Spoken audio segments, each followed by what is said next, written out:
پھر اللہ تعالیٰ فرماتے ہیں کہ حرم مکہ کے پودے، درخت، گھاس سب مامون ہیں، کسی صرف ایک اقتصادی صرف کاروبار کرنے کی حیثیت سے اصغر گھاس، جو وہاں پہ جو سنارے ہوتے ہیں وہ اصغر گھاس استعمال کرتے تھے۔ جب اللہ کے رسول صلی اللہ علیہ وسلم یہ بیان فرما رہے تھے احادیث میں، تو صحابہ نے کہا یا رسول اللہ ہمیں اصغر گھاس کاٹنے کی اجازت دیجیے، کیونکہ سنارے جو ہوتے ہیں وہ اسے استعمال کرتے ہیں۔ تو اللہ کے رسول صلی اللہ علیہ وسلم نے اسے کاٹنے کی اجازت دے دی۔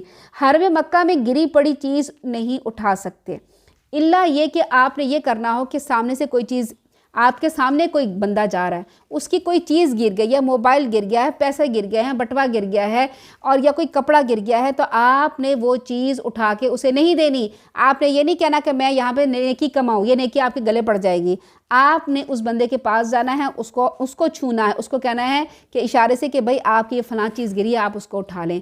آپ اس کو ہاتھ میں اٹھا کے آپ نے دیا اور آپ پکڑے گئے تو آپ چور کہلائے جائیں گے، کیونکہ اللہ تعالیٰ نے منع کیا ہے، یہ حرم ہے، حدود حرم، یہاں پر آپ کوئی چیز نہیں اٹھا سکتے۔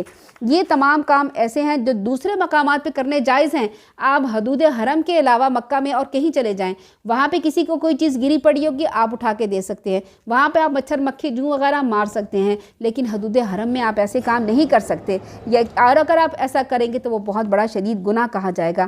اللہ تعالیٰ فرماتے ہیں نیز لوگوں میں حج کا اعلان عام کر دو، وہ تمہارے پاس ہر دور دراز سے مقام سے پیدل اور دبلے بدن کے اونٹوں پر سوار ہو کے آئیں گے، تاکہ وہ لوگ مشاہدہ کریں جو یہاں ان کے یہاں رکھے گئے تھے، اور جو جانور ہم نے انہیں عطا کیے ہیں ان پر مقررہ دنوں میں اللہ کا نام لیں، ذبح کریں، پھر انہیں خود بھی کھائیں اور تنگ دست محتاجوں کو بھی کھلائیں، پھر اپنا میل کچیل دور کریں، اپنی نظریں پوری کریں اور اس قدیم گھر کا طواف کریں۔ یعنی یہاں پر حج کے بارے میں بیان فرمایا جا رہا ہے، وہ کام جو دور جاہلیت میں نیکی سمجھتے جاتے تھے اللہ تعالیٰ نے وہ منع کر دیے۔ جاہلی دور میں کئی کام ایسے تھے جنہیں نیکی کے کام اور معروف سمجھ کے کیا جاتا تھا، مگر اسلام نے ان کی اصلاح کر دی۔ جیسے سفر حج میں حجامت نہ کرنا، لوگ کہتے تھے کہ ہم حج کرنے جا رہے ہیں، ہم اپنے بال نہیں کٹوائیں گے لمبے۔ اب آپ کو پتہ ہے کہ اس وقت کتنے مہینوں کا سفر ہوتا تھا، اونٹوں پہ سفر ہو رہا ہے، اور اتنے لمبے سفر کرنے کے بعد بال لمبے ہو جاتے تھے، پھر کیا ہوتا تھا ان بالوں میں جوئیں پڑ جاتی تھیں، انسان کو مشکلات پڑ جاتی، جو انسان بال لمبے کرنے کا عادی نہ ہو آدمی، اس کے لیے بہت مشکل ہو جاتی ہے۔ تو پیدل روانہ، بعض لوگوں کو آپ نے دیکھا ہوگا کہ سائیکل پہ جا رہے ہیں، ہم خانہ کعبہ سائیکل پہ جا رہے ہیں، ہم مدینہ منورہ پیدل جا رہے ہیں، ہم نے پوری دنیا کا پیدل چکر لگانا ہے تو ہم مکہ بھی پیدل جائیں گے، اور پھر تصویریں کھنچوانے سوشل میڈیا پہ ڈالیں۔ یہ کوئی دین کا کام نہیں ہے، یہ اپنے اوپر جبر کرنا ہے، اپنے اوپر ایسا کام لاگو کرنا ہے جو اللہ تعالیٰ نے حکم نہیں دیا۔ مشکل کے وقت بھی قربانی کے جانور پر سوار نہ ہونا، یعنی آپ کو مشکل پڑی ہوئی ہے، آپ پیدل جا رہے ہیں، آپ کو گھٹنوں میں درد ہے، آپ سے چلا نہیں جا رہا، تو اس کا کہیں گے نہیں یہ قربانی کا جانور ہے، بھی سوار نہیں ہو سکتے، نہیں آپ سوار ہو جائیں۔ سفر سے واپسی پر گھر کے پیچھے سے داخل ہونا، یعنی اب حج کر کے آ گئے اور حج ابھی درمیان میں موجود ہے، ابھی آپ نے طواف کرنا ہے اور آپ کا گھر قریب ہے یا آپ کا ہوٹل قریب ہے، تو اب آپ کو کیا ہے، اب اپنے گھر جا سکتے ہیں۔ پہلے کے زمانے میں ہوتا تھا کہ مکہ کے لوگ کیا کرتے تھے، گھر کے دروازے سے نہیں جاتے تھے، پیچھے کی دیوار توڑ کے اپنے گھر میں جاتے تھے، اور پھر گھر میں جا کے اپنا کھانا پینا سب کچھ کر کے پھر واپس آتے تھے، اور یہ ظاہر کرتے تھے کہ ہم گھر میں نہیں گئے۔ بھائی تم گھر میں جا تو رہے ہو، اگر دروازے سے نہیں جا رہے تو دروازہ توڑ کے جانے کی کیا ضرورت ہے؟ اللہ تعالیٰ فرما رہے نہیں، تم گھر کے دروازوں سے جاؤ، یعنی مکہ۔ اب آپ کہیں گے ہمارا گھر تو ہے نہیں وہاں پہ، ہم نے تو اپنے گھر میں جانا نہیں، یہ آیت ہمارے اوپر نہیں لگتی، ایسی بات نہیں ہے۔ جب آپ وہاں پہ رہ رہے ہوتے ہیں، ہوٹل آپ کا ہوتا ہے، تو آپ یہ سمجھے کہ وہ بھی آپ کا گھر ہی ہے۔ اب آپ نے وہاں پر طواف کیا، طواف کرنے کے بعد آپ حلال ہو گئے، آپ نے قربانی بھی کر لی، اب آپ نے نہانا ہے لازمی، آپ نے غسل آپ کے اوپر واجب ہو گیا ہے۔ اب آپ سوچیں کہ آپ مینا جائیں گے، وہاں جا کے نہائیں گے، یا خانہ کعبہ میں جو باتھ روم بنے ہوتے ہیں وہاں پہ جا کے نہائیں گے۔ ہوتا یہ ہے کہ وہاں بہت رش ہوتا ہے، بہت لاکھوں لوگ ہوتے ہیں وہاں، آپ کے پاس اتنا رش ہوتا ہے، پھر دور دراز ہوتا ہے، پھر ایک جب باتھ روم بہت سارے لوگ استعمال کرتے ہیں تو اس میں گندگی لازماً آ جاتی ہے۔ آپ نے کیا کرنا ہے، اگر آپ کا ہوٹل قریب ہے اور دن کا ٹائم ہے اور رات میں بھی بہت ٹائم، آپ اپنے ہوٹل چلے جائیں، ہوٹل جانے کے بعد نہائیں دھوئیں، کھانا کھائیں، چائے پئیں، آرام کریں، سو جائیں، اٹھیں۔ جب شام ہو آپ اٹھ کے پھر مینا چلے جائیں، کیونکہ رات آپ نے مینا میں گزارنی ہے، دن کا ذکر نہیں ہے۔ آپ کا ہوٹل قریب ہے، آپ اپنے ہوٹل میں آرام کریں، چائے شائے پئیں، سب کچھ آرام سے ریسٹ کرنے کے بعد دوبارہ جائیں، کیونکہ حج تھکا دینے والی ایک چیز ہے۔ پھر آپ مینا میں جائیں گے واپس، وہاں پہ آپ کو چلنا پڑے گا، یا گاڑی میں بیٹھ کے بھی جانا پڑے گا، بہت مشکلات ہوتی ہیں، بہت لوگوں کا ہجوم ہوتا ہے، لاکھوں لوگ ہوتے ہیں وہاں، اتنا آسان نہیں ہوتا۔ آپ کا 10 منٹ کا سفر جو ہوتا ہے کئی گھنٹوں پہ شامل ہو جاتا ہے، اس کے لیے آپ کو فریش ہونا پڑتا ہے۔